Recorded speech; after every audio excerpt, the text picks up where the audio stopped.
I call this hearing of the U.S. Senate Subcommittee on Food and Nutrition and Specialty Crops, Organics, and Research to order. We need a farm bill that works for all of our farmers. That includes small farmers and, critically, farmers who grow crops like hemp, fruits, tree nuts, and vegetables. That's why we're holding this hearing today. The Farm Bill safety net programs have been vital for some producers, but we consider this Farm Bill must expand the support for specialty crops.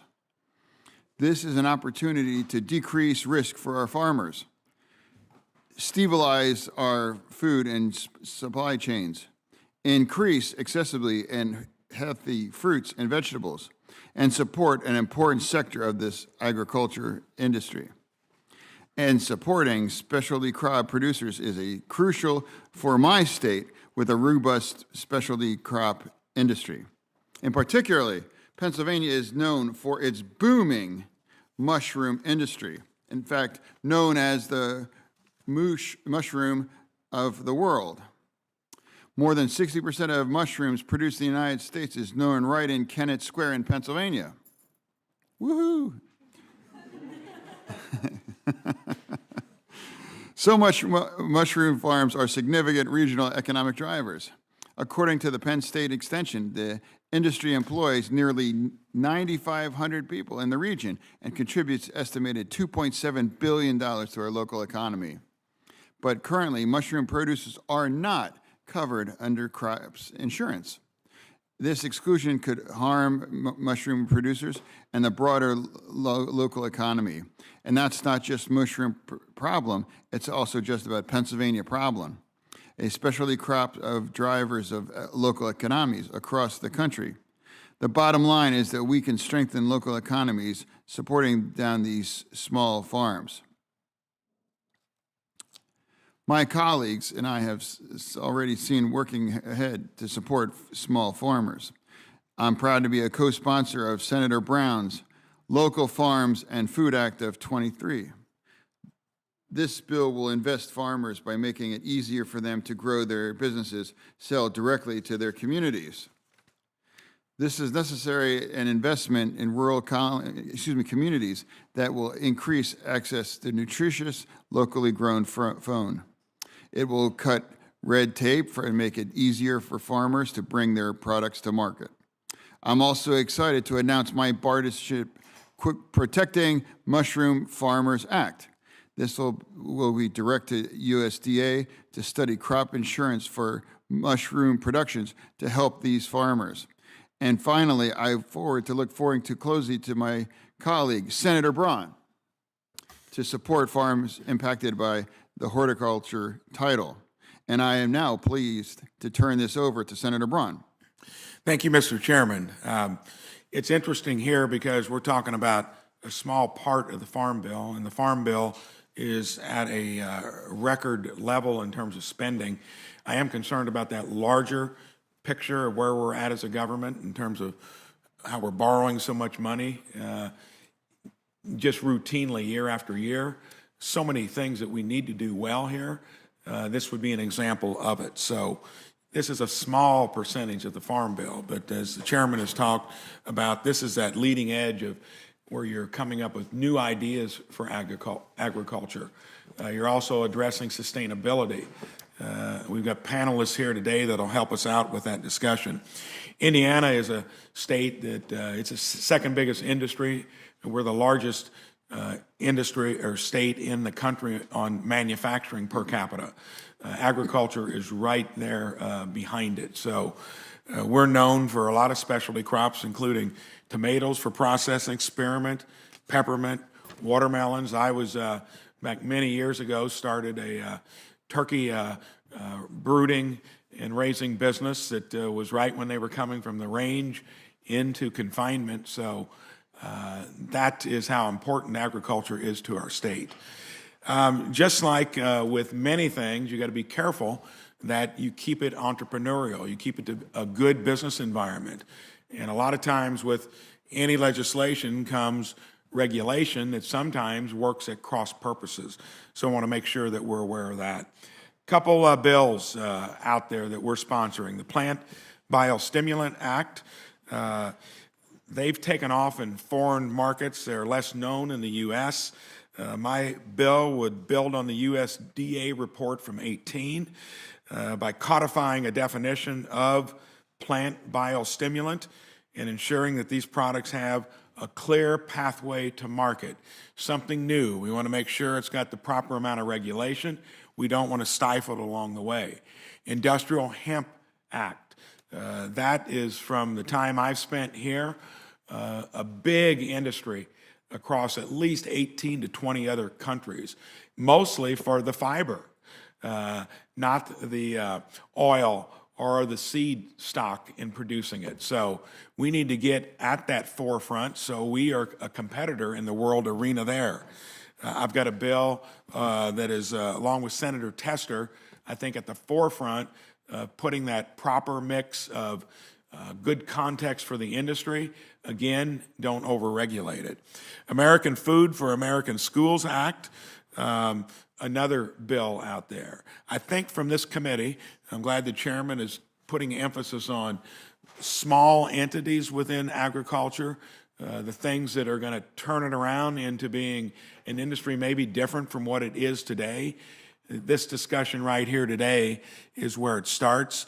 I'm glad to be a part of it and looking forward to hearing from our witnesses. Thank you, Senator. And I'm excited to hear from the expert witnesses joining us today and who will introduce themselves shortly. We have Mr. Chris Alonso, the president and owner of Pietro Industries, Inc., and a third-generation mushroom farmer in Kennett Square.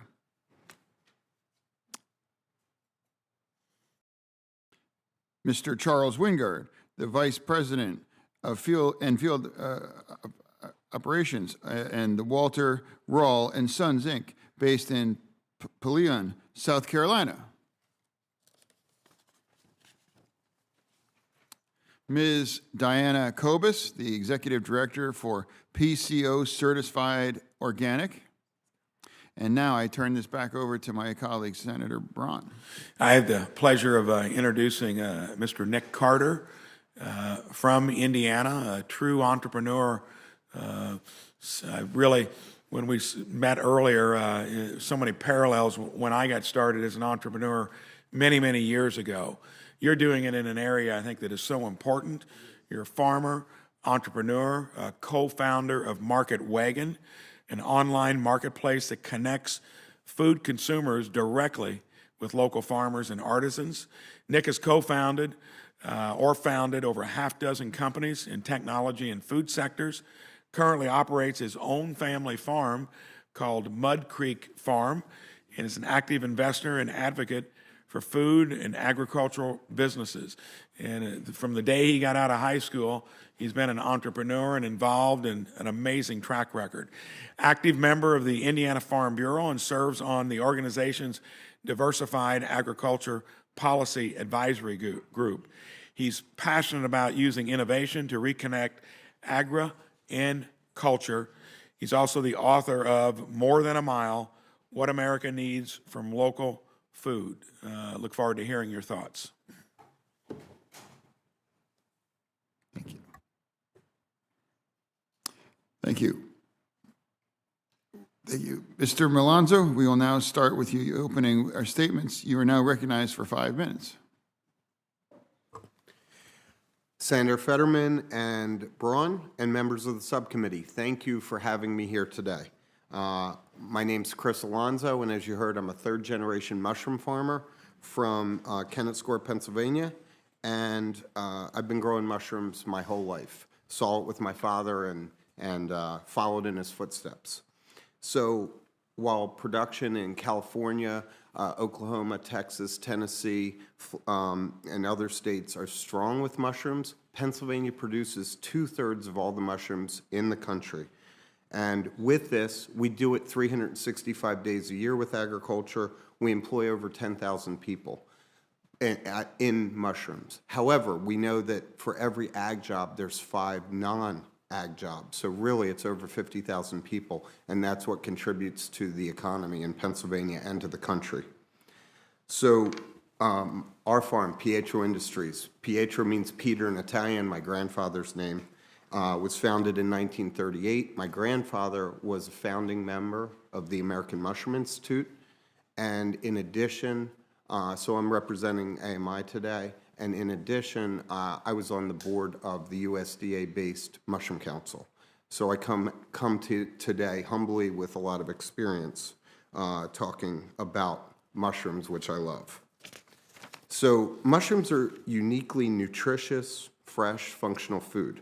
It's a great source of protein and disease-fighting properties. Researchers have identified cancer-inhibiting compounds in the grocery store mushroom. So they found that just adding a little bit of mushrooms into your diet helps increase the intake of these micronutrients like vitamin D. So mushrooms also have a great taste, great umami flavor, and they're healthy, they're hearty, they're filling. So whether you're a vegetarian or a meat eater, they either make the main plate of the meal or they're a great addition to your meal. So my son actually loves to go in, pick them off the beds, eat them straight whenever I give tours, and ask the other people on the tour to eat them fresh. So not everybody does, but so mushrooms are also uniquely sustainable. They reuse water. They grow on a small footprint. Just 1 acre of land can grow 1 million pounds of mushrooms a year. And that's this controlled environment that we can have within mushrooms. But that's also what makes us different and unique than some other crops, why we're here, why we're specialty crops. Mushrooms, the mushroom compost, the food for the mushroom, is formulated using 30 different ag byproducts, corn stover, hay, straw, poultry litter. So we take all these byproducts from other farmers and make it into our beneficial uses. We grow mushrooms, and we also have the byproduct, which is a great soil at the end. So it's the food we eat, and this soil at the end, and taking these byproducts from other farmers helps keep the watershed healthy with less runoff. So mushroom growers therefore not only produce mushrooms, but a reusable value-add soil amendment that sequesters carbon and regenerates soil. All of these nutrition and mushroom compost discoveries have come from investment in research. Yet the mushroom industry lacks critical resources required to stay competitive when it comes to operations. In an increasingly fast-paced agricultural sector, mushrooms need a few things. We need research on integrated pest management to mitigate mushroom-specific pests and pathogens. We need research on the beneficial uses of mushroom compost, which is not a fertilizer but actually sequesters carbon and regenerates our soil. We need research on harvesting mechanization for increased yield, quality, and employee retention. We also need research on the potential value to the industry of crop insurance. These mushrooms are too perishable to import or export overseas. Fresh mushrooms are actually a national commodity that should be treasured. But we need your help. Mushroom farmers are truly feeding America, and your support of research through the Farm Bill will strengthen this agricultural legacy for years to come. Thank you. Thank you. Now, I acknowledge my colleague, Senator Boozman. Well, thank you, Mr. Chairman and Ranking Member Braun, for holding this hearing today and the great job that you've been doing with this committee. This is such an important subject. I want to take a second to introduce Dr. Worthington. It's very much my pleasure to introduce her this morning. She's joining us from my home state of Arkansas. We are very, very proud of her and her work.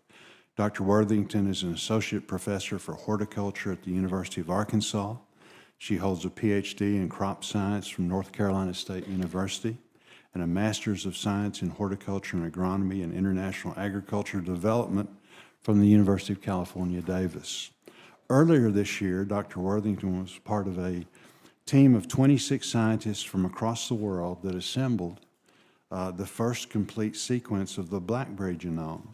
This achievement will be a great help to fruit breeders striving to develop improved varieties that are more resistant to disease and tolerant of drought, as well as have greater nutrition and better taste. Dr. Worthington's cutting-edge work is a testament to the importance of modern breeding tools to our specialty crop sector in particular. We are grateful for the expertise she will share with us today.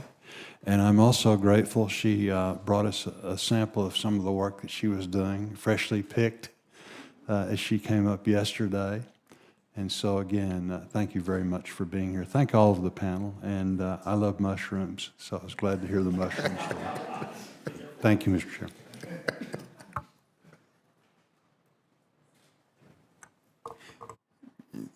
Now, and Mr. Cardner, we are now recognizing you for 5 minutes. Thank you, Chairman Fetterman, Ranking Member Braun, and members of the subcommittee. Good morning. Thank you for the opportunity to be here today. My name is Nick Carter. I testify in front of you today as the owner of Mud Creek Farm. I'm a farmer, co-founder of Market Wagon, and also as a member of Indiana Farm Bureau. Mud Creek Farm is by all measures a small farm. On just 20 acres, we have 400 laying hens. We'll finish about 20 head of lamb a year, and we do grow a couple of acres of specialty crops. That includes about an 800 square foot greenhouse. Like I said, by all measures, very small. All of our sales are direct to consumer. The majority of it is through an on-farm retail stand, and the rest goes through Market Wagon.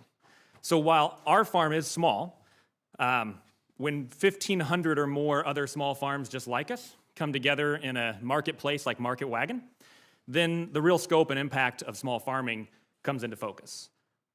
Market Wagon's a marketplace that's comprised of small, diversified farms and food purveyors just like ours.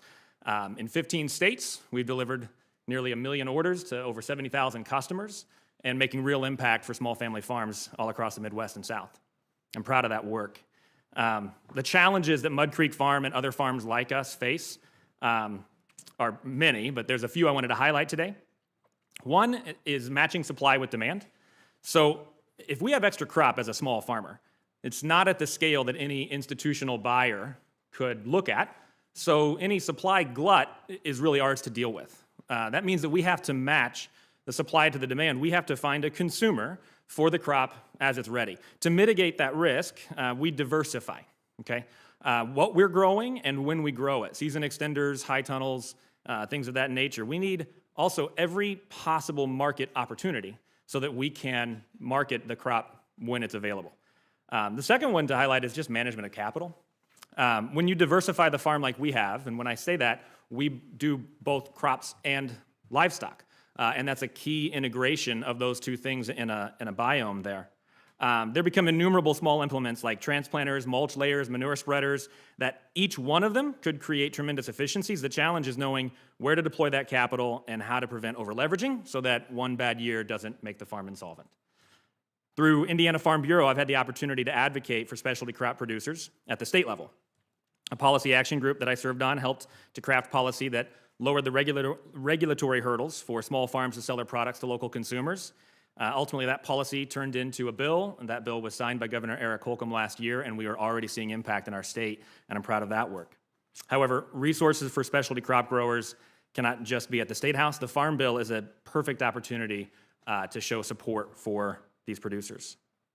Senators Roger Marshall and Peter Welch recently introduced a bill that would allow new ways for small producers to sell products across state lines, the DIRECT Act. It's an important, long overdue modernization of the FSIS code that gives diversified farms, just like ours, the increased access to sell direct to consumers, which is very, very important to us. I would strongly encourage you to advance that bill this year.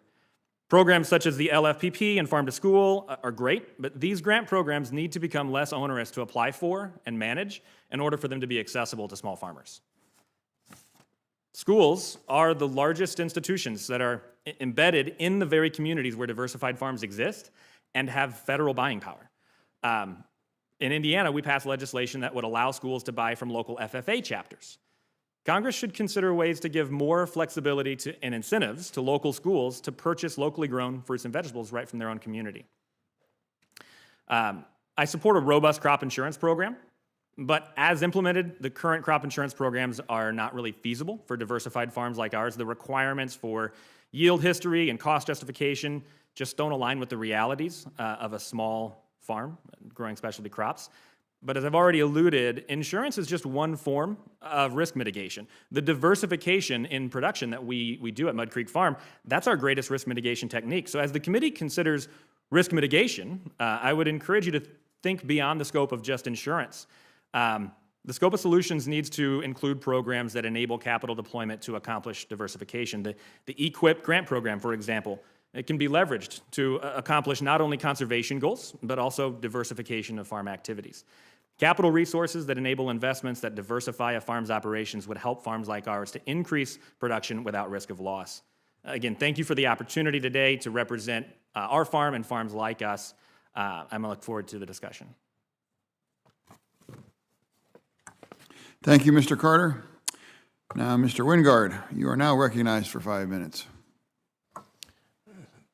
Thank you, Chairman Fetterman, Ranking Member Braun, and members of the subcommittee. My name is Charles Wingard. I'm Vice President of Field Operations at W.P. Rawl in Pillion, South Carolina. This is my family's fresh vegetable operation, and we specialize in southern leafy greens, green onions and leeks, leafy herbs such as cilantro and parsley, and sweet corn. We are based in South Carolina. We have a market footprint of about 30 states, and we have field operations in Florida, Pennsylvania, and Michigan. I'm here speaking on behalf of myself and International Fresh Produce Association. Thank you for your support of specialty crops title in the Farm Bill. Our industry represents 44% of the total U.S. farm crop income. However, our support in the current Farm Bill is only $2.1 billion, or in another way of putting it, is 3.5% of the total crop expenditures in the Farm Bill. The USDA says we should make half of our plate fruits and vegetables. The Farm Bill is woefully short in that. This committee and subcommittee showed great leadership 15 years ago when this title was introduced. It was developed to support the industry much more so than any direct payments to producers. This ensures that the American consumer is the ultimate beneficiary of good public policy.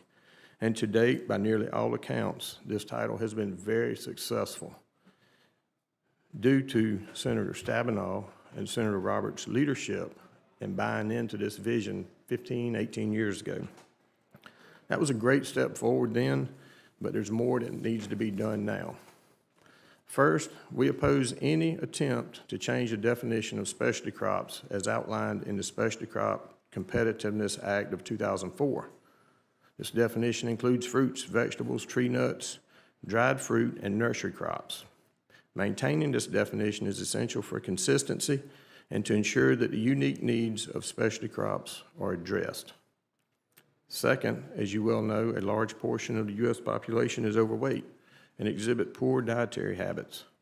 I encourage you to find ways to make fresh fruit and vegetables more available to SNAP recipients and to expand the fresh fruit and vegetable snack program offered to school children that need it the most.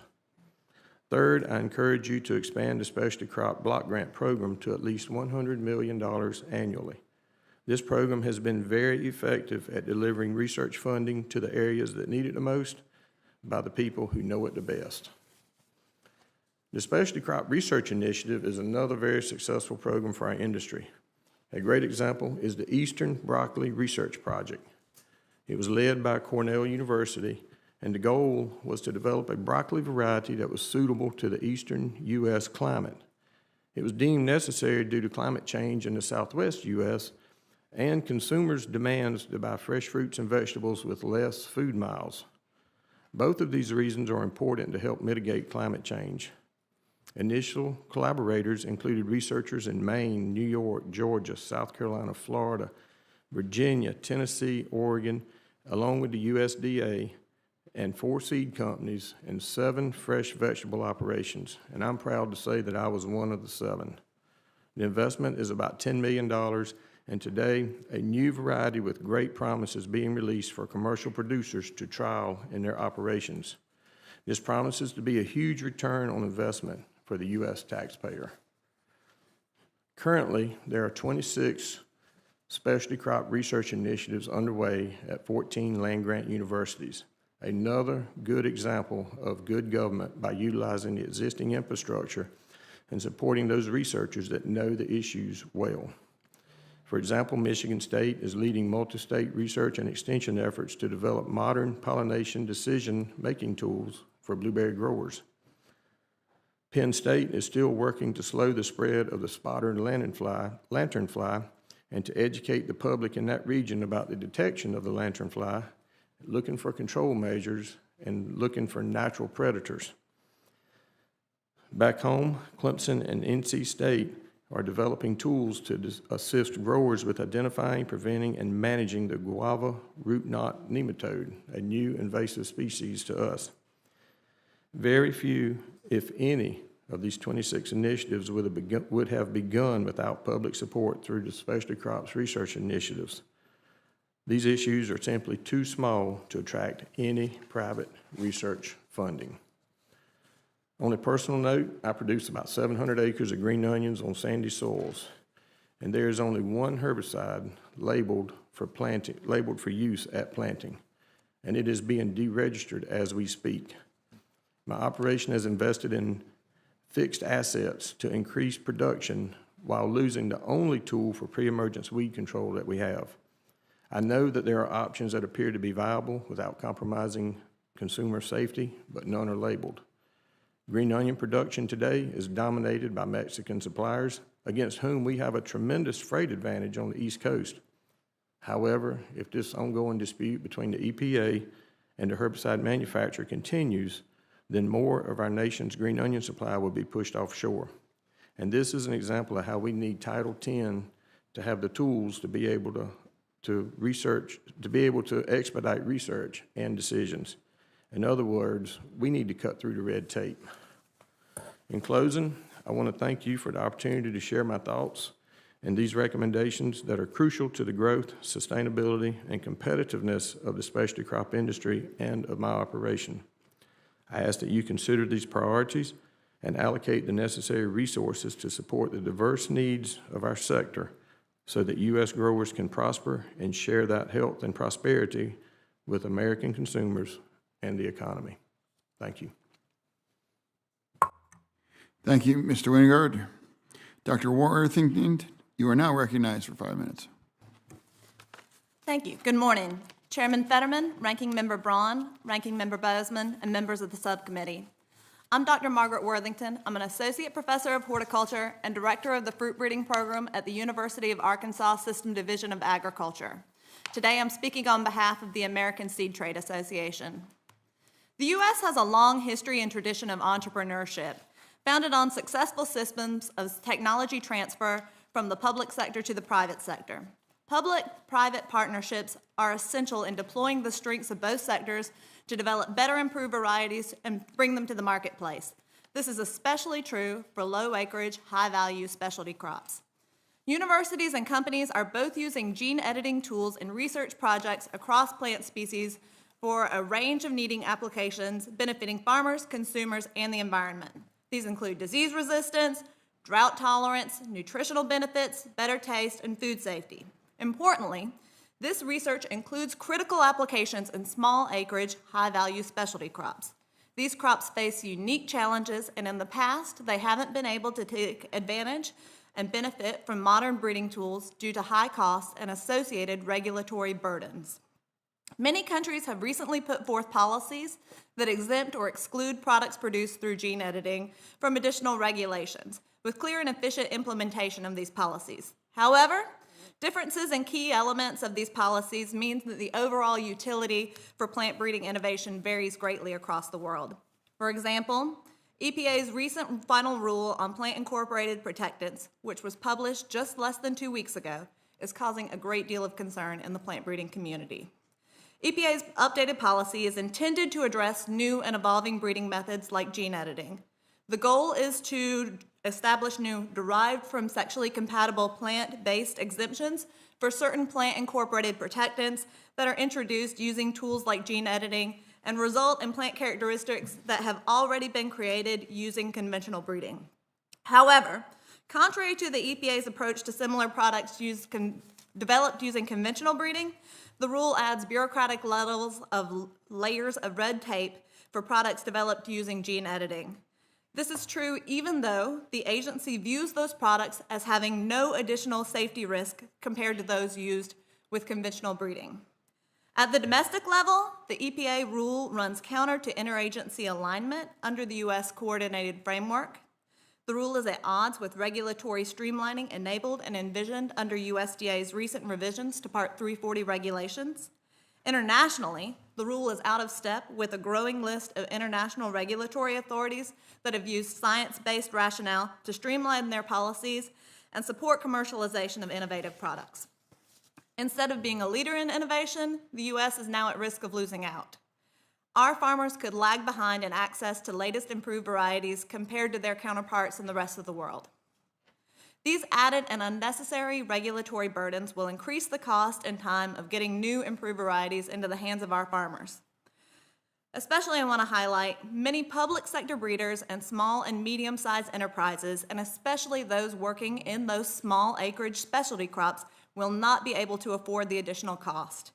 All of this is going to force additional consolidation in the industry.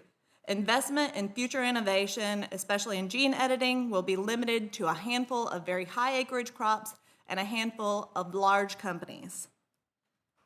Now, seed innovation is of course not limited to plant breeding. Modern tools like biostimulants also offer tremendous promise to help mitigate and reduce greenhouse gas emissions, conserve and replenish soil health, and improve water quality. So to fully realize their value, it's important that the Farm Bill sets a clear federal definition, as is called for in the Plant Biostimulant Act, which was recently introduced in the Senate and the House. So special thanks to Senator Braun for leading and to Senator Grassley for co-sponsoring that key legislation. Finally, when it comes to research, strong investments from discovery through development lead to better varieties. And this means better outcomes, both short and long term, for farmers, consumers, and the environment. Robust Farm Bill funding for primary USDA research is essential and desperately needed to continue supporting the work of programs like the National Plant Germplasm System, the National Clean Plant Network, and the Specialty Crops Research Initiative. Thanks again for the opportunity to provide testimony on behalf of the seed industry and the plant breeding community. We look forward to serving as a resource in important discussions related to the Farm Bill as they continue, and breeding and seed innovation in general. I'll be happy to answer any questions you have. Thank you, Dr. Worthington. Ms. Kobus, you are now recognized for 5 minutes. Thank you, Subcommittee Chair Senator Fetterman, for the invitation, Ranking Member Senator Braun, distinguished committee members, and the staff who make this time possible. It's an honor to report to you today on how the Farm Bill can better serve organic specialty crop producers, especially through the certification process. I'm proud to represent Pennsylvania, a state that enjoys support for organic from the highest levels, is third in the nation in organic sales, and is the only state with our own Farm Bill. It is my deepest hope that this is the beginning of many conversations we will have about organic farming and the good these farmers are bringing to all of us. This dedicated group of specialty crop farmers and operations and the research and infrastructure communities that serve them bear a great regulatory burden for voluntarily choosing to utilize ecologically sound practices, but their work serves as a lesson for all of us. They function with and as part of nature. It is not an overstatement to say that their work is one of few things we can depend on to ensure the health and future of humanity, as we all continue to experience the increasing effects of excessive extraction from nature for the economic benefits of a few. These farmers know that fundamentally you cannot have unlimited growth in a system with finite resources without creating harm. Day in and day out, they do the hard work it takes to have a food supply that supports healthy people, a healthy business, and a healthy community. To invest in their work and the cost of organic certification is to invest in all of our futures. They provide the solid foundation of a resilient supply chain, economic regrowth in support of community well-being, and services that can ease the many cost burdens of healthcare, energy, and environmental remediation. We get their feedback every day, and they need more support. The Farm Bill can better serve these organic producers through additional funding and making current programs permanently funded. A crucial step is to unify and streamline programs to help producers find, understand, and follow through with accessing them without redundant paperwork requirements. Requests for additional program support fall into 3 categories. 1, health benefits. Organic practices bring many health benefits, which are further detailed in the written testimony, but achieving them requires transition incentives for small farm certification, including direct payments to farmers, more funding for the National Organic Program to work with certifiers, making the certification process more uniform, and including automatic access to programs for farmers. More funding for research that will encourage land-grant universities to take on this work and compete with funding from chemical and pharmaceutical companies. Making funds for the top regional centers permanent and coordinating the Organic Transition Initiative efforts with the newly announced regional food centers, streamlining delivery of technical assistance, training, and market and workforce development. Economic benefits. The organic hotspot research from the Organic Trade Association and Penn State shows us that organic farming does not, as a rule, occur in wealthy communities, but it creates more wealth in communities. To support regrowth of these local strong communities, organic farmers need changes to crop insurance, equitable access to land for beginning and BIPOC farmers, and therefore production and distribution of food, new and better connected infrastructure, including organic processing and distribution facilities, and coordinated market development. 3, ecosystem services. Again, more details are given in the written testimony, but we need recognition and compensation for ecosystem services that these producers are providing, including automatic qualification of certified organic operations for any climate-smart benefits. We should also make every possible effort to fund and connect the work of Indigenous communities with our efforts, since theirs are the original climate-smart practices, and we have much to learn from them. In conclusion, the organic specialty crop community has an outsized regulatory burden for doing right by us all. They also have seemingly endless reserves of strength to accomplish the most sacred of tasks, figuring out how we can better nourish one another. Organic certification costs are only going to rise as the sector grows and the need for oversight increases with it. When we attempt to make organic food cheaper, we are approaching the problem from the wrong direction. We must recognize the true cost of healthy food production as well as the many externalized costs of conventional production practices and invest accordingly via the Farm Bill. Investing in organic research programs at the Agricultural Research Service and National Institute for Food and Agriculture will help farmers comply with organic regulations and thrive in the growing organic marketplace. This investment will result in healthier people, more resilient local economies, sustainable job creation, and stronger communities. I look forward to any opportunity to talk further with your offices on these issues. Thank you. Thank you all now. We'll now be beginning our 5-minute rounds of questions for each member. And I'm going to begin and start for myself. And to everyone that I'm going to be asking the questions, please recognize that I only have 5 minutes and I'd like to get to 3 different questions. So here we go. Mr. Alonzo, as Pennsylvania's Lieutenant Governor, I became very familiar with the Commonwealth's robust mushroom industry. And because it's called the mushroom capital of the world, right? Yeah. It's remarkable when you realize that it's about 60% of the comes from right there in that part in Pennsylvania. And I know there's very specific kinds and particular challenges that you face. So, but we considered this year's Farm Bill and insurance for specialty crops. What would you like us to know about unique risks that are associated with mushroom production?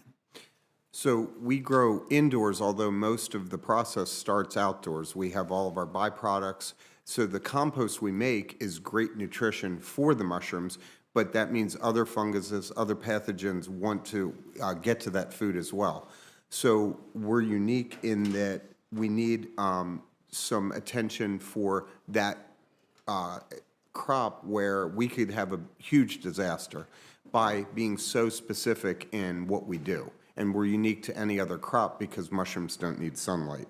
And that, along with, the fact that other pathogens really want to get in there. Yeah, so, and I'm going to ask a question. It's kind of like a little off it, but I've been an advocate of psychedelics in terms of the magic mushrooms for PSTDs and for veterans especially. And I always thought what it could be, and maybe I'm wrong, an amazing economic kind of boom for the mushroom, whereas for the world producer now. And I think it could be a revolution in mental health is on that. Are you open to thinking of that, or is this something that would be like, no, I'm not anything?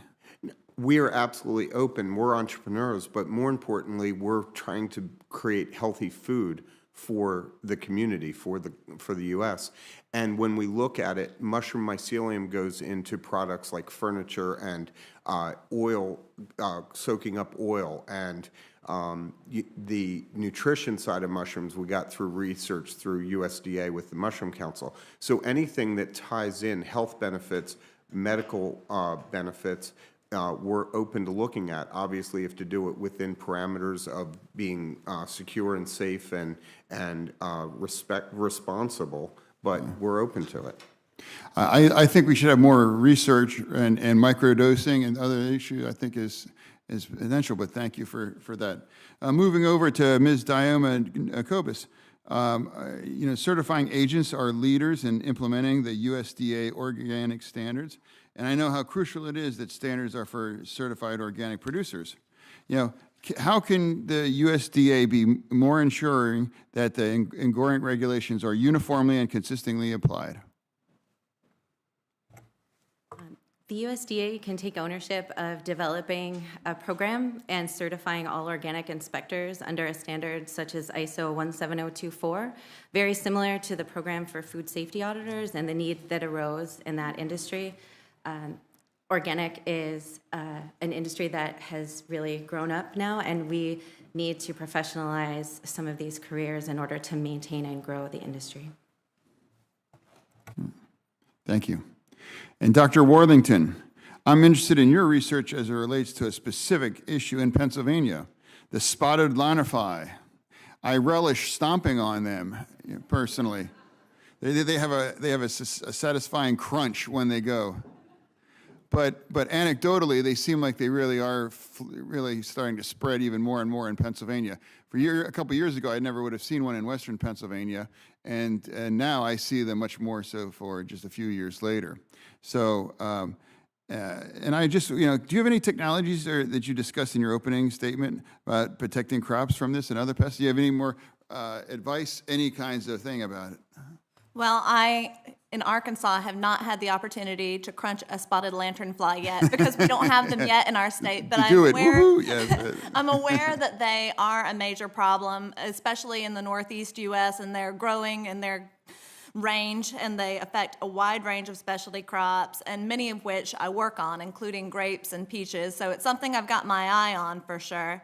I think any approach to managing spotted lanternfly is going to be really interdisciplinary. I imagine you'll see proposals coming through the Specialty Crops Research Initiative to tackle this pest.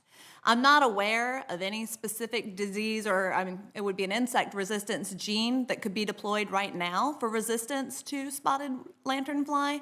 However, I think it's important to make it possible to create these technologies in a fast way. If we found it in a wild relative now, an insect resistance gene for spotted lanternfly, it could take us 20 to 80 years to get it into elite plant material, and it could be done much, much faster using precise tools like gene editing. So I encourage the committee to consider making science-based regulations that would enable us to tackle these problems quickly. Thank you. I recognize Senator Braun. Thank you, Mr. Chairman. By the way, I share your passion for mushrooms. I, along with maybe Senator Heinrich, maybe not the psychedelic type, but I pursue morels, chanterelles, oyster shelf mushrooms, hen of the woods, chicken of the woods, the variety of mushrooms that are out in the wild, amazing. Real quick question, has there been any attempt to cultivate them? Because I know they go for about $50 a pound. We've tried to cultivate every single variety, and the ones you see in the grocery store are the ones we've been successful at, but that doesn't come from a lack of effort. So we have been able to do truffle, for example, but not in a way that we can actually stay in business. But we keep trying, and research will help. Well, the amazing figure of how many pounds you can do per acre, and when I know what they go for in the marketplace, We'd man, flood that the sounds like it market. would be take farming to the next level. Question going to be for Dr. Carter or Dr. Worthington and Mr. Carter. I introduced the Plant Biostimulant Act with Senator, and it's bicameral and bipartisan as well. This bill would build on a USDA report from 2018 to help bring biostimulants to the marketplace. The products have several potential benefits, including increased tolerance of abiotic stress, decreased nutrient runoff, improved quality and yield. It just looks like a host of benefits. Mr. Carter, would you weigh in on how, as a specialty crop producer, they would benefit maybe you and others that are in your particular business? Absolutely. And thank you for your work on that. Biostimulants, as you said, would have a large impact for specialty crop producers. I can think of one example. We grow a lot of sweet corn. It's a huge consumer of nitrogen. And the availability of nitrogen in the soil doesn't always translate to the amount that can be taken up because of the biome that's going on in the soil and some of the chemistry taking place there, which I'll let Dr. Worthington explain more because she probably is more qualified. But I know Mud Creek Farm is so named because we are bordered by Mud Creek, which is an important watershed in our community. So nitrogen runoff is something that we have to take very seriously. Similarly, specialty crop producers of tomatoes are continually seeing more and more impact of something called a blossom end rot, which has to do with calcium uptake. Increasing the soil biome is key.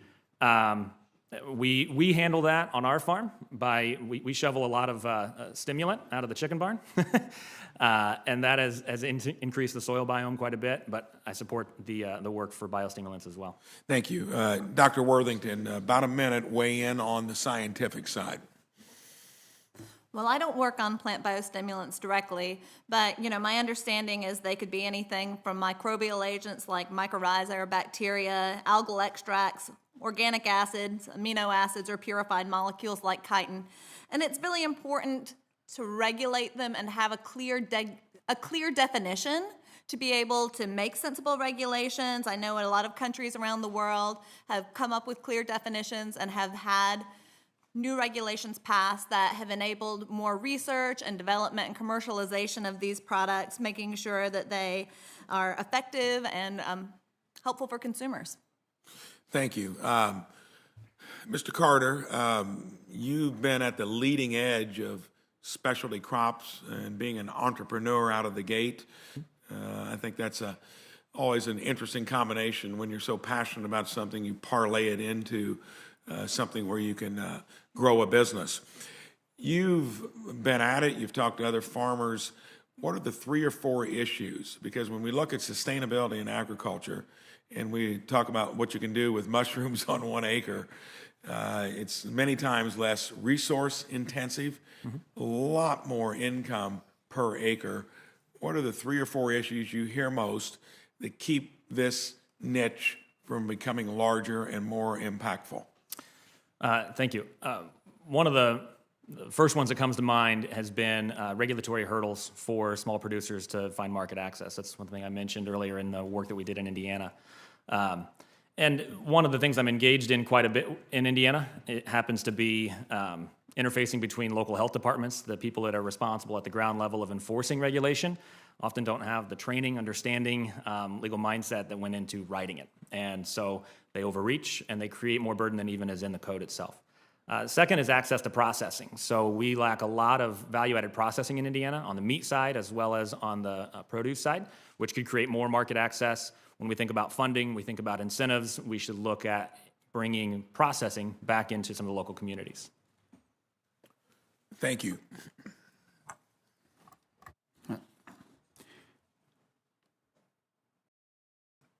Senator, this is now recognized Senator Booker. Thank you very much, Mr. Chairman. I just have to jump in on the mushroom bandwagon here. Of all different types of mushrooms, I agree, but data on psychedelics is extraordinary in terms of helping our veterans with PTSD, the ongoing research done at Hopkins and Columbia. I think it's something that we as a nation need to start looking at, especially if we're trying to help a lot of folks who are coming home hurt and harmed. And I think it's a great specialty crop, perhaps, an opportunity. But I will jump off of that before my staff gets mad at me that I'm off script. Look, the title of the hearing is How the Farm Bill Works for Specialty Crop Producers. Unfortunately, it doesn't work well. It really doesn't. We are a nation, as you so rightly said, that our federal dietary requirements say 50% of our diet should be specialty crops, but less than 10% of the farm ag subsidies go to farmers who grow fruits and vegetables. It's a stunning reality. And if you're a small farmer growing specialty crops, a farm bill does even less to really help you. It's a stunning reality. In fact, 93% of small farmers don't get crop insurance. Only 7% take advantage of it. This is really stunning, especially when the majority of our farmers in America are small farmers.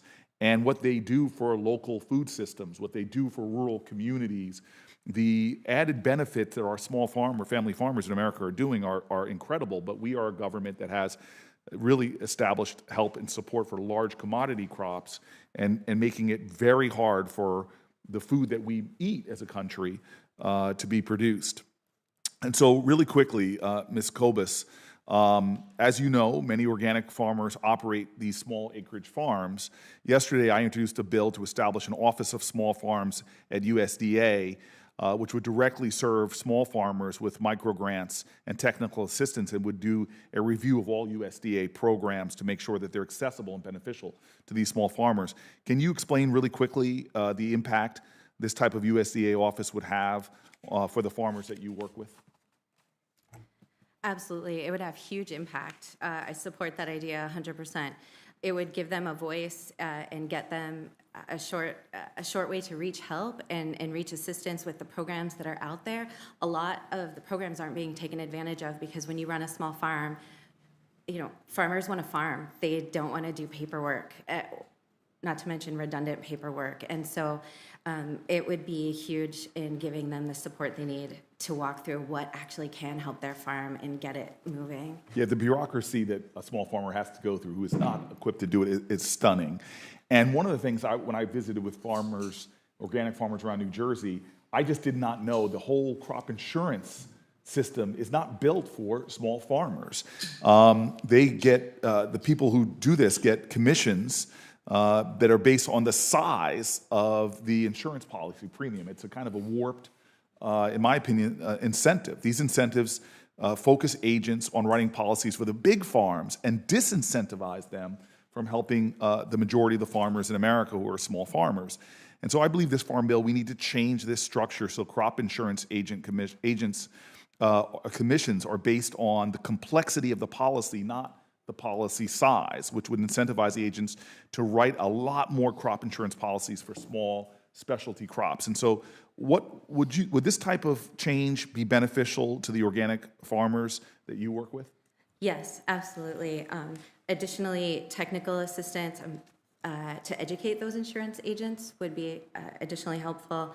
And data collection about the value of these specialty crops. If we could get the land grant institutions doing and compiling research on the value, it would definitely help with the crop insurance issue. I really appreciate it. And then just lastly, Mr. Carter, you state in your testimony that USDA should use its purchasing power within the fresh fruits and vegetable programs to buy locally grown fruits and vegetables. We have incredible power within the federal government, but we're not using it to help to sustain, again, the food that American eats, not the ones that we put into the larger global commodities market or put into feed. This is folks who are growing the foods that are keeping America healthy at a time that, again, Mr. Wingard, you pointed out, we are a nation that is exploding in diet-related diseases caused by this hyper-processed foods. And it's stunning to me the cost taxpayers are paying right now. About 1 out of every $3 that our federal government spends is being spent on health care. The overwhelming majority of that is for preventable diet-related diseases. And so can you just talk about the impact it would have on local food systems, on local communities, on rural communities, on farms like yours, if the USDA substantially scaled up local procurement? Yeah, thank you. It would be, like I said, the schools are embedded in the communities where the food is grown. And like I had mentioned, it's highly seasonal.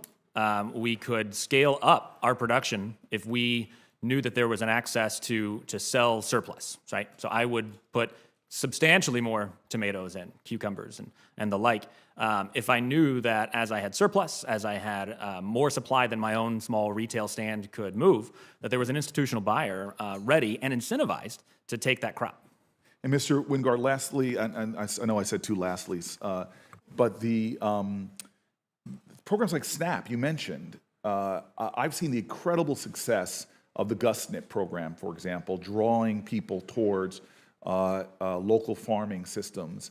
It's an incredible purchasing power that we're using. Unfortunately, what I see often SNAP dollars used for without those incentives is the very foods that often lead us to explosions of diabetes, explosions of diet-related diseases. So is that a way, by trying to do incentives within already existing programs like GusNIP, to get more of that governmental purchasing power towards supporting those who produce healthy foods? Yes, sir, and you got to realize people that are on SNAP are the people who need it, and they don't have a lot of purchasing power when they go into the grocery store. Our crops, a lot of times, are the more expensive crop or the more expensive products in the store. So they're going to feed more mouths with less money by buying those items than buying our items. So any kind of way we can get those SNAP recipients incentivized to buy fresh fruits and vegetables will be good, because it will start that transition in their lives to a healthier diet, to a healthier lifestyle, and less medical costs down the road. The fresh fruit and vegetable snack program is a great example of this. Mr. Wingard, you are a kind, gentle man. I'm going to be your anger translator here for a second. It's not only the free market that's making organic foods more expensive. When my kids walk into a bodega, they're paying less for a Twinkie product than an apple because we subsidize everything in the Twinkie and not the fresh fruits or vegetables. So it's not like you're working in a free market. You're working in a market that's stacked against the commodities and the crops you're growing. I will be your anger translator anytime you want, sir. Based on what you just said, and I've heard the argument a while back, we have subsidized obesity. Yes, we have. And not just obesity, we pay twice. We subsidize the things that make us obese, and then we subsidize the Medicaid and Medicare that treats everybody. We're a government that is digging a deeper and deeper hole that's not only racking up costs. If you look at Medicaid and Medicare costs over the 20 years projected, we won't be able to afford anything in government. So we're not only digging a deeper and deeper hole, but we're also adding to sickness and misery in our society. It's ridiculous. All right. Mr. Chairman, thank you. Quite easy, Senator Booker. And now I'm pleased to introduce our chairwoman, and Senator Stabenow. All right. Well, thank you. I don't know if Senator Bozeman was up next. I don't want to. Senator Bozeman, were you up next if you wanted to? Yeah. Well, it's. I'm learning a lot about mushrooms and silver. Oh, good.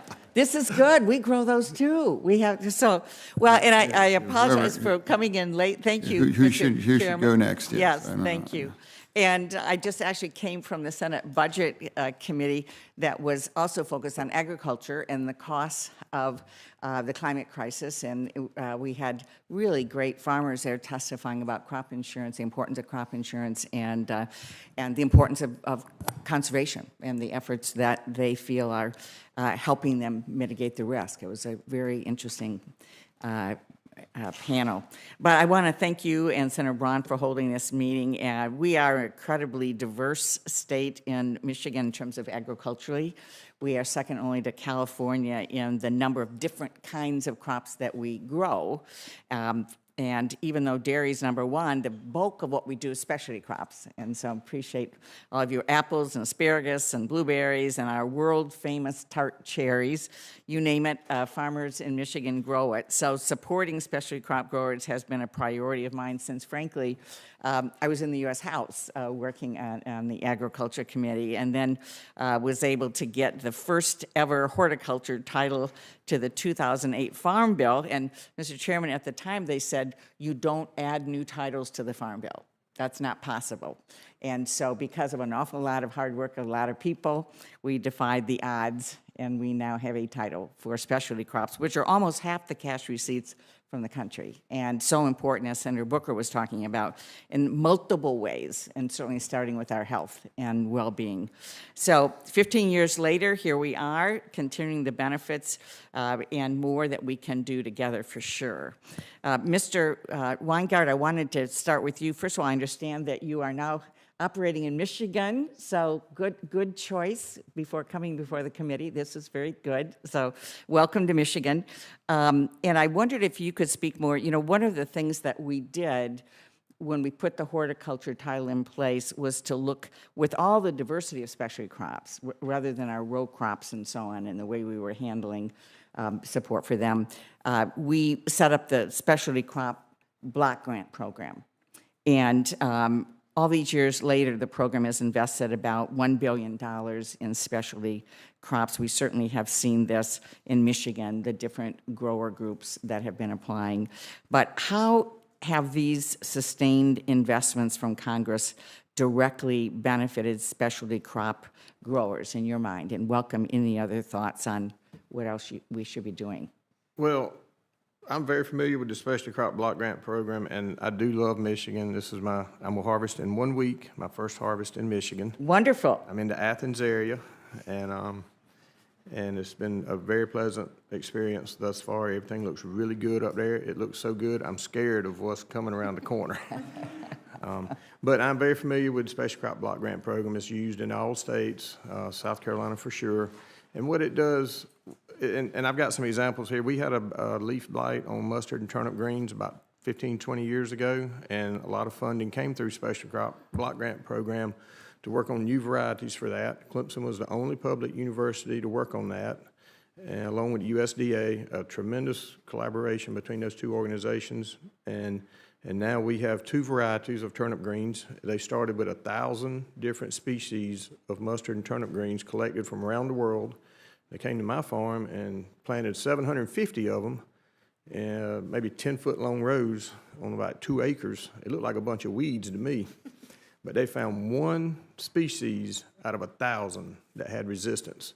And through traditional breeding methods, it took them about 15 years, 12, 15 years to get that resistance into a turnip green and a mustard green that had desirable qualities for the market. So now we have 2 now, Charleston Southern and Carolina Southern, I think.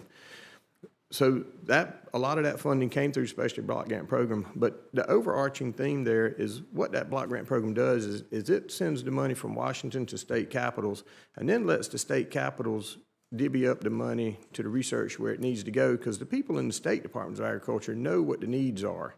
They're much closer to the problems, much closer to the researchers, and the money's better spent doing it that way than trying to be directed out of Washington to go here, there, and yonder. Thank you very much. I agree. Mr. Carter, I want to talk a little bit about local food systems. Very strong supporter of local food systems. Your startup, Market Wagons, working in communities like Detroit and Grand Rapids to connect Michiganders to local vendors. I'm very excited about that, including many who are selling, of course, fresh fruits and vegetables. The COVID-19 pandemic really shook the ag supply chains, as we all know. How did the pandemic affect demand for locally produced foods across your network? And how do thriving local markets like those in Grand Rapids and Detroit help expand business opportunities for small and diversified farmers? Thank you, Senator. Yeah, you're right. The pandemic had a big impact on our operation. mainly because we are e-commerce with delivery. So obviously everybody needed to stay home, take delivery of food. So there was a large spike on the demand side of that marketplace. On the supply side, which is what we're here to talk about, the producers, suddenly their restaurants that they sell to, farmers markets, most of the markets that small producers can sell in were shut down. The resilience of small diversified farms is that they are agile. So they were able to immediately, and by immediately I mean in a matter of a week, divert inventory, divert production from what was going into food service and to farmers markets or other retail to Market Wagon. We grew 600% in 4 weeks. It's a matter of scale that can almost break a company. And it's only because we were able to match the supply with the demand as that was growing. Growing broader just in terms of what a marketplace like this and local foods mean. The average age of a farmer is going up by a year almost every year. So if you're a statistician, that's not good for new people coming into the industry. And I represent I'm a fourth generation farmer, and I would have left the farm. I would have been a part of that statistic. I was 18. There was no future in the small farm at that time. What we're seeing now through creating market access, Market Wagon and other similar enterprises, is the ability for someone in my generation or younger to say, well, Dad's got 2,000 acres of corn and soy or whatever large-scale ag, and there's not enough income there for me to join that enterprise, but I can take these 3 over here and I can make specialty crops and make a living on it. And that's amazing. We're seeing first-generation farmers, we're seeing next-generation farmers, and we're bringing people into this industry, creating jobs, creating entrepreneurship, and I'm really excited about that. Thank you. Thank you, Mr. Chairman. I just wanted to underscore what you just said, because when we think of markets and the Agriculture Committee, traditionally over the years, we've thought of trade, and certainly we feed the world, American farmers, and trade's really important. But there are more markets now that we're talking about, and we have farmers, a lot of younger farmers, that are making a good living out of local and regional markets right here. So it's exciting because we've got more opportunity to have money go back to rural towns and be able to strengthen rural communities by having different kinds of markets, which I think it bodes well. So thank you, Mr. Chairman. Thank you. Thank you. The chair now recognizes Senator Tuberville. Thank you, Mr. Chairman. Being a former college football coach, I learned a lot in these hearings. Mushrooms, spotted lanternflies, but hey, turnip greens are right up my alley, Mr. Wingard, so thanks for bringing, and collards, you didn't bring that up, and I'm kind of disappointed, but that's all right. In Alabama, my home state, we have 3,500 specialty crop farms and 60,000 acres, and growing, and hope we continue to grow, Mr. Carter. My concern is we're losing our generations of farmers. We're selling out because we can't make any money. Some can, some can't, but I think specialty crops are going to be a boom for us. And we talked about the SNAP program and farmers markets and all those things where people can actually make money with what they do. And in this farm bill, we got to prioritize what we're doing, safeguards for the small farmer, not just the big farmer. And we got to have competitive markets. Mr. Wingard, I want to ask you about this. In Alabama, we have 200 farms that utilize H-2A programs, temporary and seasonal workers. And if we didn't have that, they couldn't survive, okay? And now we've started this adverse effect wage rate program that determines wages for the H-2A. And we're going up, 14% this year, and I think it's going to cost us $8 to $10 million, our farmers. Give me your thoughts on that. Okay, well, first of all, it's going to cost you more than $8 or $10 million. I'm just talking about for our state. I'm talking about for your state, too. It would be really? a higher cost than that. Don't hurt my feelings now. Well, you should know, first of all, farmers are listening to this, by the way. So collards is my biggest crop. I didn't mention that. I'm a Tiger letterman. My blood runs orange. I was on the football team at Clemson. Oh, okay. Well, But I was just a water boy. Yeah. Well, you took everything from us at Auburn, the mascot and everything. But go ahead. Yes, but anyway, the H-2A is a serious concern to us. It is it's literally an obstacle, and one of the regulatory burdens you've heard about here today. Our H-2A wage rate in South Carolina is right at $15 an hour. We had the 14% pay raise too. In Pennsylvania, I think it's $17. In Michigan is $17, $18. We don't know as producers how it's set. We don't know what it is till about the 10th, maybe the 5th or 10th of December, and it goes into effect January 1st. And if we bring workers in on November 1st for 10 months, and we sign a contract, everybody agrees to the contract, then on January 1st, the wage goes up. So the contract really doesn't apply to the wages. It is it's becoming a disincentive for farmers to try to do it the right way as it speaks to labor. My business model, in my business, labor is about 35% of our total expenses. So that 15% wage rate we took in December, 5% fell straight to the bottom line. And when you have long-term contracts, such as larger growers do, buyers don't really care about what our wages did or what our costs did. We agreed to the contract, and they expect us to deliver at that price. So now we have to cut costs somewhere else. What's the answer? The answer is fixing the labor program, fixing the H-2A, having some serious reforms in the H-2A program. Anybody else got a thought on that? H-2A? Anybody? Nobody? All right, thank you very much. Mr.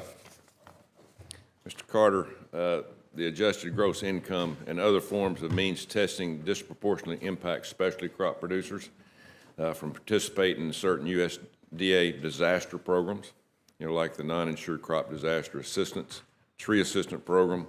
However, the emergency relief program does not have a cap on AGI, allowing specialty crop producers opportunities for large payments to compensate for their losses.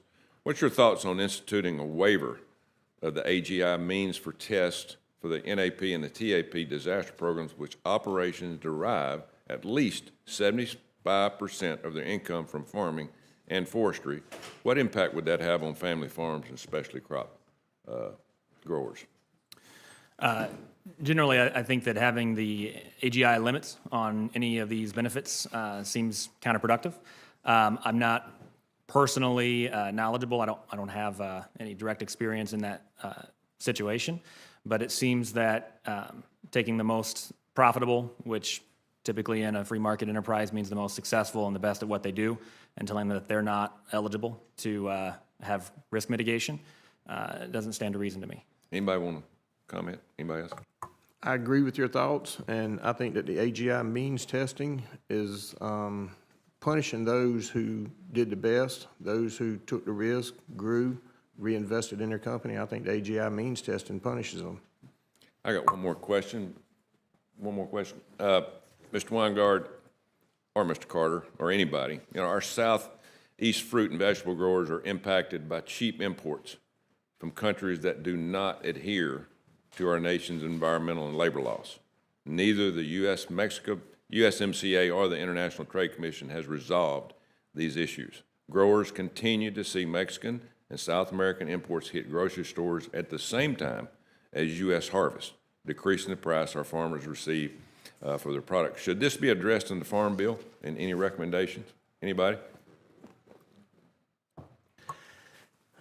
So, Coach, the domestic producers, U.S. domestic producers, have high cost to produce our food because of regulations and high standards, and those costs we invest in our people, our process, and our facilities in order to achieve those standards and to meet the regulations. If the Farm Bill wants to address that, and I think that's fine to do, then we need tools like market development. We need money for research and technology. We need access to better crop enhancement materials so we can spend $25 an acre on weed control with an effective herbicide instead of $225 or $325 an acre using hand pulling. We call that pull it. Mm-hmm. We need access to robotics. We need research on robotics, robotic weed control, robotic weeders, robotic transplanters, which is what we're looking at. And we need varieties that are improved varieties that have better disease resistant, drought resistant, pest resistance. And and other ways that can help us offset the cost of our production.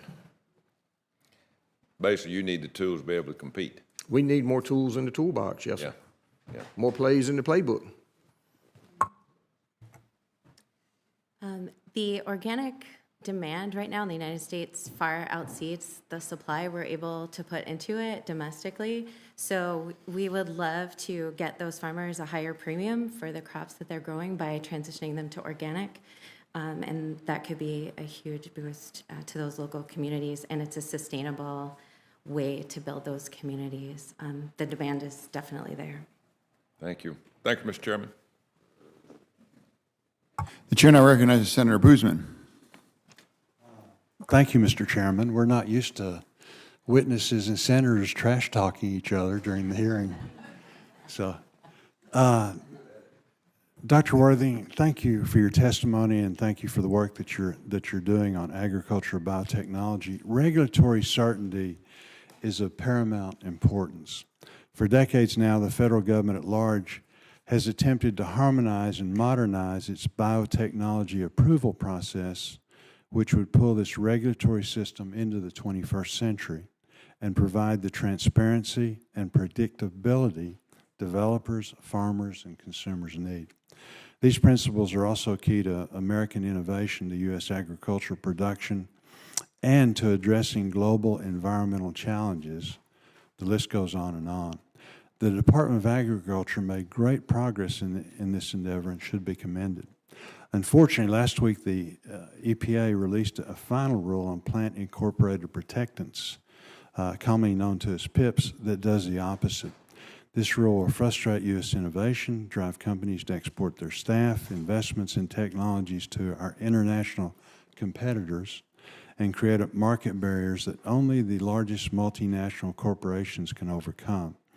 In short, EPA's PIP rule puts American farmers and consumers last. More significant, it removes another tool from the toolbox that specialty crop producers, all producers, so desperately need. Dr. Worthington, you work in the field every day. What impact will EPA's rule have on U.S. agriculture and U.S. innovation? Yeah, I think it's going to disincentivize innovation, and I think it's going to have a disproportionate impact on specialty crops and on small and medium-sized enterprises and public sector investment. You know, there's been so much investment through Farm Bill-sponsored programs in research, in plant breeding.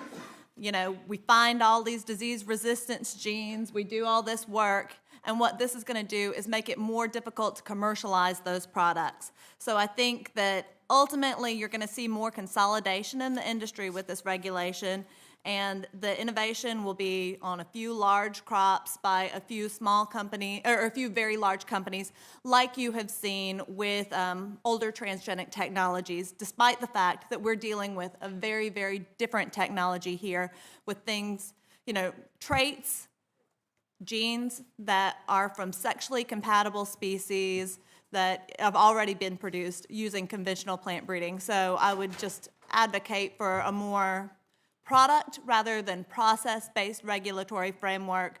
And, you know, I want to highlight that the new EPA rule is a setback for interagency alignment. It is in direct conflict with the USDA's recent revisions to its Part 340 regulations. And it's also out of step with a lot of other countries, including our number one seed trading partner, Canada, which has a very progressive science-based policy on regulation of these plant-incorporated protectants that, you know, are existing within sexually compatible species. Good. Thank you very much. It's interesting, Madam Chair, one of the things that we've discussed at length, because it's come up through these subcommittee hearings as we talk to producers, and again, both of us are out and about the country doing listening sessions, is the amount of paperwork that you have to endure. And it impacts specialty crops much more than the other commodities, in the sense they're used to doing it. You know, they've just kind of grown up in this. The other problem is that for conservation programs and things like that, it's easier to get a larger grant than it is a small grant, you know, where the small grant can make every bit as much difference, you know, in what you're trying to achieve. So the way you can help us is put that at the top of your list. It's interesting, several of the witnesses talked about that already, brought that forward. But that's something, this is something that's not going to cost money. This is going to save money. It's going to make you so much more productive. It will level the playing field, okay? There's no, there's just no, if you have a decent education, you ought to be able to fill the form out, and then the other problem that we've got is not getting it done in a timely fashion. That's the other problem, is having to wait on these things.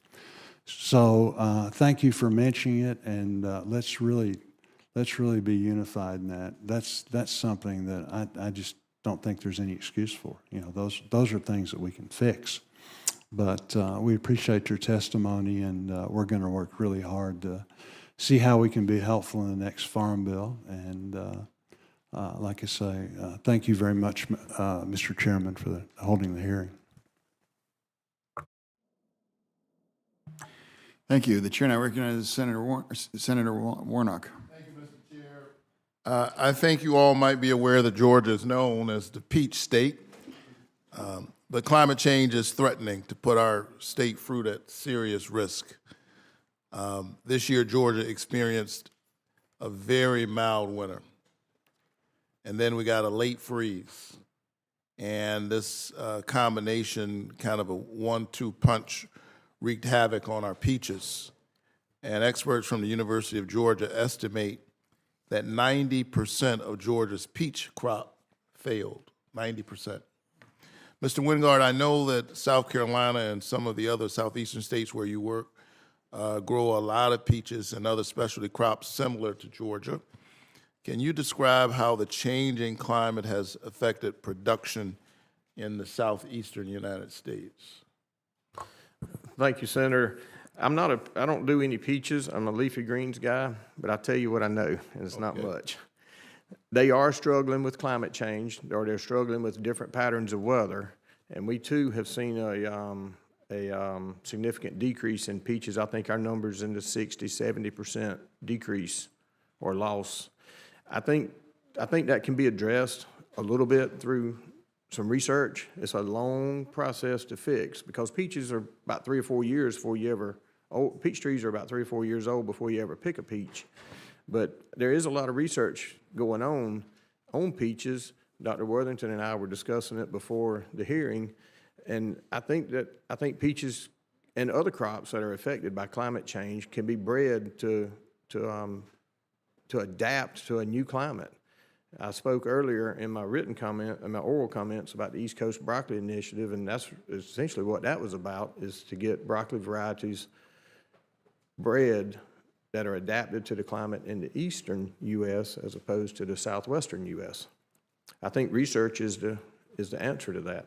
And we will only see continued climate change. That's not going away, sadly. And it will continue to cause uncertainty for growers, so research is important. But also, as we get the research, we've got to be nimble in our policy approach, because the research isn't going to help us much if we're not able to apply it to our practices. So in 2021, Georgia produced 130 million pounds of peaches valued at $85 million. So when these crops fail at this large of a scale, it affects the producer. But we need to remember that the local economy also takes a hit.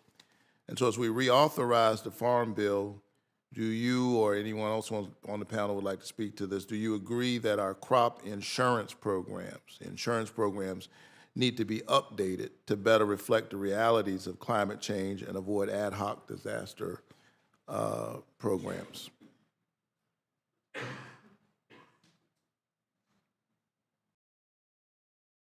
Yes.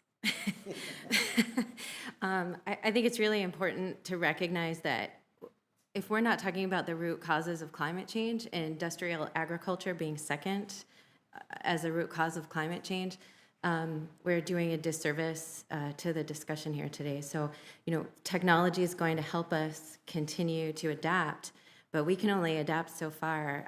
There's a thin layer of the atmosphere and a thin layer of the soil that provides life to us humans on the planet. And we really need to engage in the practices to mitigate the effects of industrial agriculture and really transform the food system for all of our benefit. So we need to give our growers the tools in order to manage the actual risks that they're facing, which has implications not only for them, but for our economy. When I meet with Georgia growers, one of the issues they consistently bring up are the lack of options they have for managing risk. And one program they've come to rely on is the Tree Assistance Program, or TAP. TAP allows producers to replant bushes, trees, or vines that produce an annual crop loss due to natural disasters. Currently, the program does not allow producers to replace their damaged plants with improved varieties that are more resilient to disease or environmental changes and may even provide higher yields. Mr. Wingard, can you describe the challenges that this creates for producers, and is this something you think we should address in the Farm Bill or anyone on the panel? Well, I'm not a peach farmer, and I don't do any trees, but I do think it makes sense that if you have trees or vines or bushes that are damaged and you have more suitable or improved varieties to replace them with, yes, it makes sense to replace them, and it makes sense not to be help. forced to replant the trees that you know are not going to work. Right? That's correct, and you should do it before. You should do it. And in my opinion, you should do a little bit along the way, so you don't have to wait and do a large part of it at one time. Okay. Thank you. I'm out of time, but I look forward to exploring ways we can make these kinds of technical changes in the Farm Bill that will improve the prospects of growers and our economy. Thanks, Mr. Chair.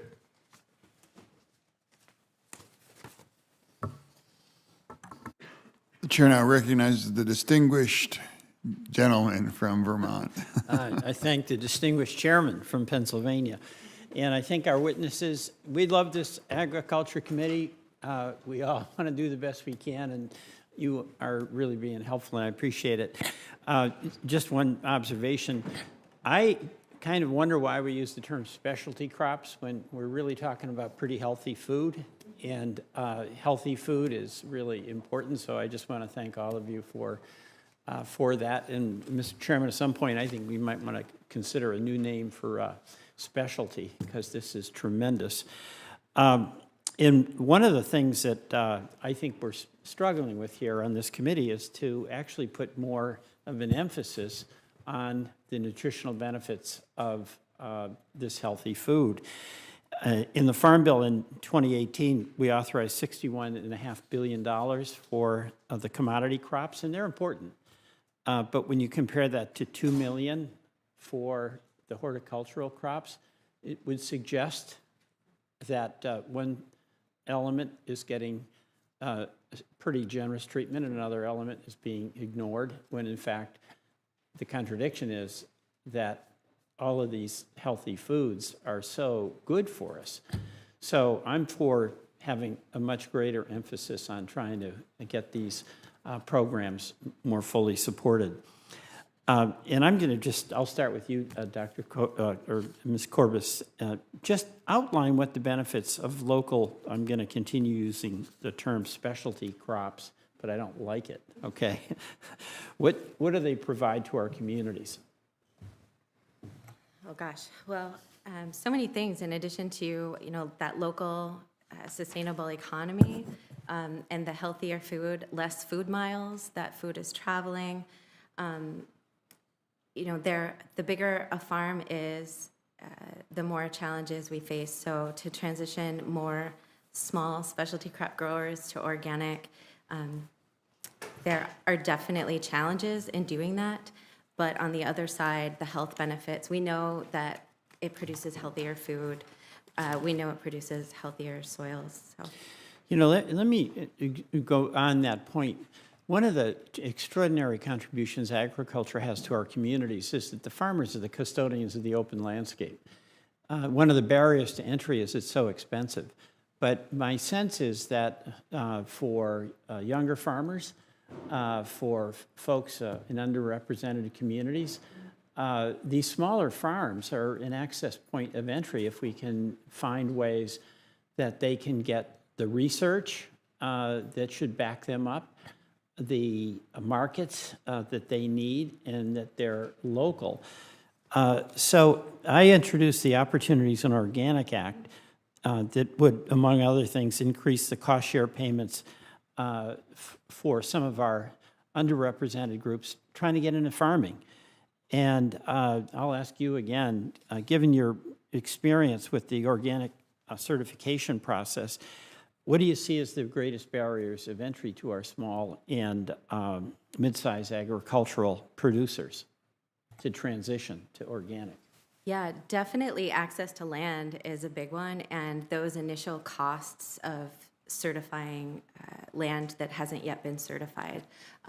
There are big challenges in that 3-year period where you take an acre from conventional land to certified organic. So that act in particular, it builds on a lot of the Transition to Organic Partnership Program work that we are starting out here in the organic community, but it really fills in the holes for a lot of the practical challenges that farmers. Thank you. I'm going to ask Dr. Worthington, too, to maybe comment on that. I don't want to ask you about this, but I want to follow up at some later time about your comment about the regulatory process in Canada versus the U.S. I came in at the tail end of that.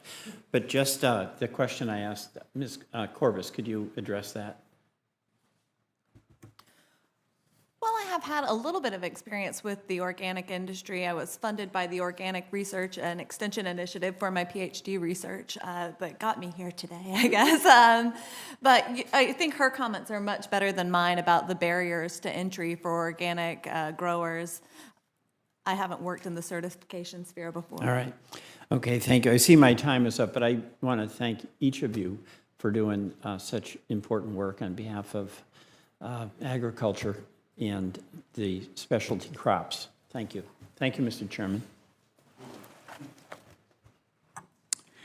And thank you, sincerely thank you for coming and doing all the traveling from a long distance to share your experiences and expertise today. I sincerely can say that I learned from you today. The input from experts like you at these hearings are crucial to the work that we do as we write the bill. And that we want to remind that this farm bill is really all about farmers, all farmers. We heard a lot today from witnesses the need to support specialty crop producers and certified organic produce. As the farm bill takes shape over the coming weeks and months, I will be working closely with colleagues on both sides of this office to do just that. And I also want to thank you again to our witnesses and my colleagues for being here. I look forward to making this bill work for all farmers, and you have really enriched the farm bill for coming today. The record will remain open for 5 business days, and now this hearing is now adjourned.